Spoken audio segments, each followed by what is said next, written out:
you caring for someone with Alzheimer's and feeling overwhelmed by the uncertainty of what's next?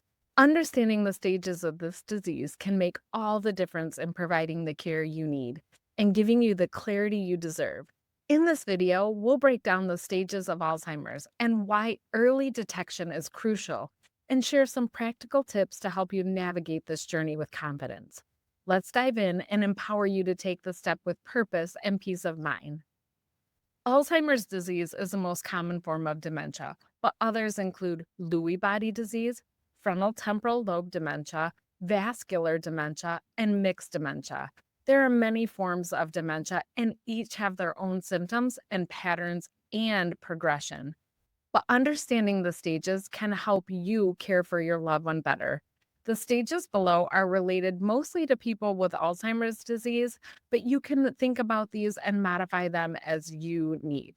So, in the beginning of dementia, it's stage one, which is normal, which is no outward behaviors, no dementia. There's no effect on the quality of life, no impacts. You don't notice any changes in their activities of daily living. They're pretty much able to care for themselves at home.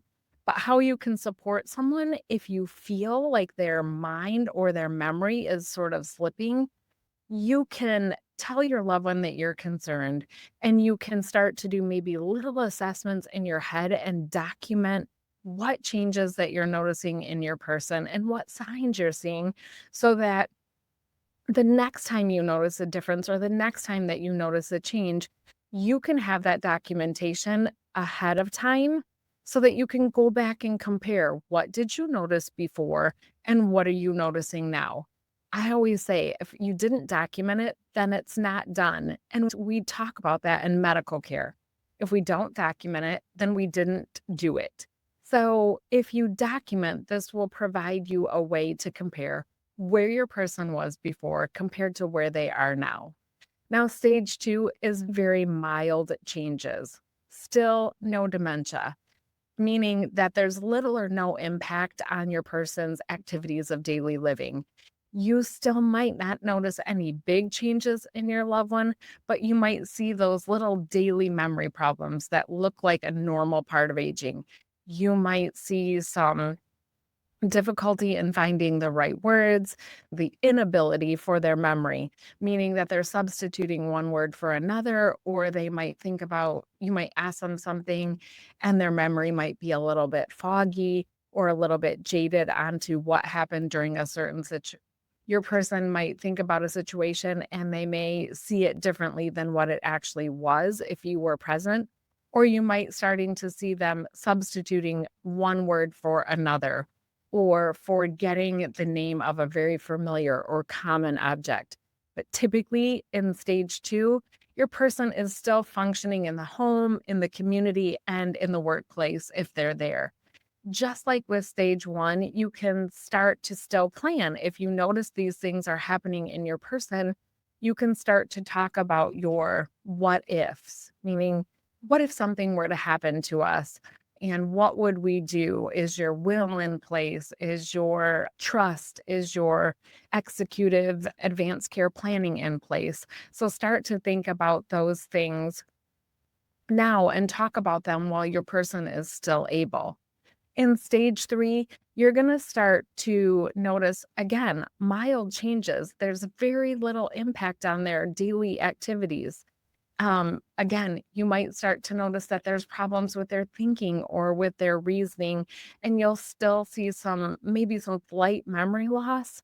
You may see your loved one showing signs of forgetfulness, such as losing an item or an object and not being able to retrace their steps and finding it. And they might have some difficulty finding the right words or names. Or they're having problems remembering appointments or how to manage their money or managing their medicines. They might take it one day and not take it the next. And you might see that they're having trouble paying attention to fine details or paying attention at all. So they might start to have problems at work if they're still working, and you might notice that they're having more problems in their home if you don't live with them. How you can help at this stage, if you haven't done so already, like I said, putting those plans in order, speaking to your person about the what ifs in medical care or what ifs in their daily life, and maybe start to create a list of documents that you need to get in order and priorities that you need to have in place, and perhaps making appointments with your healthcare team and to ensure that the healthcare team is following your loved one's preferences. Who does your loved one want to advocate for them when they can no longer speak for themselves? Maybe setting up some organizers or binders so that your person can have all of their things in one place, such as when their bills are due and managing their medicines and when their refills are due. By helping them put those things in place in these early 1 through 3 stages, you can still allow them the independence that they want and long for. I recently heard someone say, I'm not completely disabled. I can still do things for myself. And when people treat me like I can't do anything, that's frustrating for me. Well, and then it's frustrating to you as the caregiver because you did all these nice things and you put all these nice things in place, and your person is like, hey, I can still do this for myself. So, having those open ended conversations, where can I help you and how can I help you, are really important in these. So, in stage 4, we consider that moderate changes. You might see more impact on their activities of daily living. Your loved one will remember all or most of their past, and they'll recognize you as their loved one or their distant loved one still, and they are still able to make good healthcare decisions.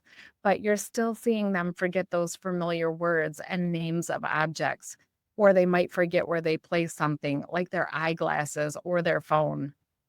You might see them having more trouble with those smaller tasks, such as laundry, cooking, shopping, and you might start notice them making mistakes with their driving and feeling uncomfortable in familiar or even unfamiliar places. They might have trouble more so than in the first 3 stages in keeping up with their finances and be unable to find the right words more often. And you may notice that they're having a decreased knowledge of recent events, like what happened yesterday or what they had for breakfast. And you might notice them having increased difficulties with problem solving. So, how you can help at this stage is you can help them by taking them for maybe drives instead of them driving. You can start to help them with everyday tasks or make lists for them about what needs to be done. You don't need to do the laundry every day. Maybe what this looks like now is you're doing laundry on Monday, Wednesdays, and Fridays. So, really setting out a plan for them to help them. Stage 5 is moderately to severe mental decline. We call this moderate dementia. So, right now, you're starting to see a bigger impact on their quality of life. Again, they're still recognizing those past events. You're still recognizing people from your past, but they might have a lot more trouble making good healthcare decisions, meaning an explanation was given, a choice was given, but they have trouble understanding the consequences of what a medical decision might look like. And this is where you're going to find that you might need to start stepping in more and attending appointments to make sure that what they're hearing and what they're being told falls in line with their wishes. You might need to start caring for some of those in-home activities. So you might need to start coming in and doing that laundry. You might need to take over the bills if your person has got you as their financial power of attorney. You might start to experience some of those personality changes and mood swings. I know this is a big one. Your person can be acting one way one moment, and in the next, they're snapping at you or accusing you of doing things that you didn't do. Or they might become paranoid at this stage. They might start repeating the same things over and over again. And I know that this is an issue with dementia caregivers. When will my person stop asking the same thing over and over again? At this stage, they might also have gaps in their memory and they may be confused about the date and the time and the place where they are or where you are. They might even forget their address and phone number. So, having those things documented and in their wallet or in their purse in case they get lost is super important. Things that you can do at this stage are take a picture, a recent picture of your loved one, because if they decide to get in the car and they get lost, not having a recent picture to present to either the local police department or neighbors and friends and family to get the word out there. If you have to, you want those recent pictures. So having a recent picture on hand of your loved one and just putting it inside of a binder or someplace to keep safe is a good idea. You might need to start help them with toileting and grooming and choosing appropriate clothing or clean clothing and what kind of clothes to wear for the season. If your person has bladder or incontinence problems, you may need to start buying them a pull-up type incontinence product. I don't like to call them diapers, but whatever your person is comfortable with using, use that word with them. Now we're looking at stage 6, which is severe mental decline, moderately to severe dementia. You're starting to notice a severe impact on your loved one's activities of daily living. Your loved one probably won't remember much of their past, and they might not recognize you or friends or family. They might have trouble, a lot of trouble making healthcare decisions at this point. And this is the point where you're starting to think, if my person is living alone, is this appropriate at this time?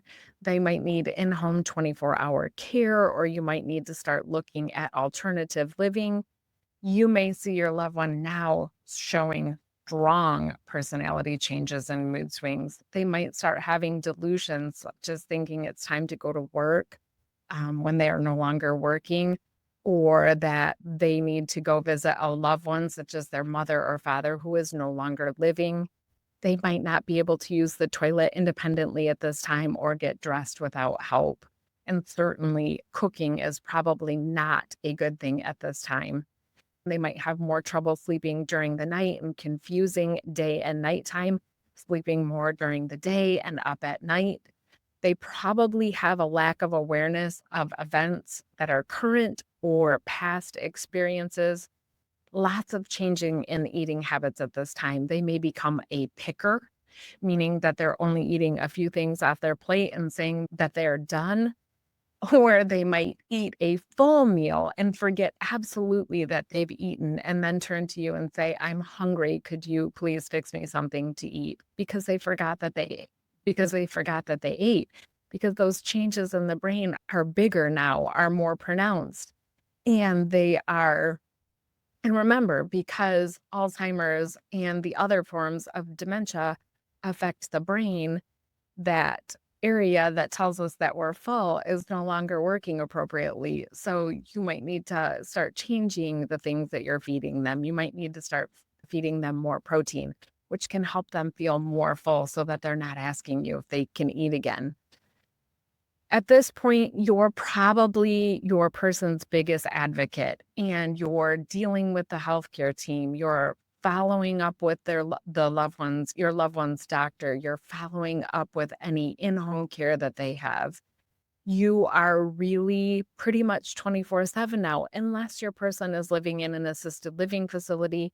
And then you just want to make sure that they're always on point with following your loved one's preferences. At this point, your patience may be tried and it may become more difficult at this stage. But just remember, it is the brain, it is the dysfunction of the brain that is what you're dealing with at this time. And while it's hard on the person with dementia, I absolutely understand that it's hard on you too as a caregiver.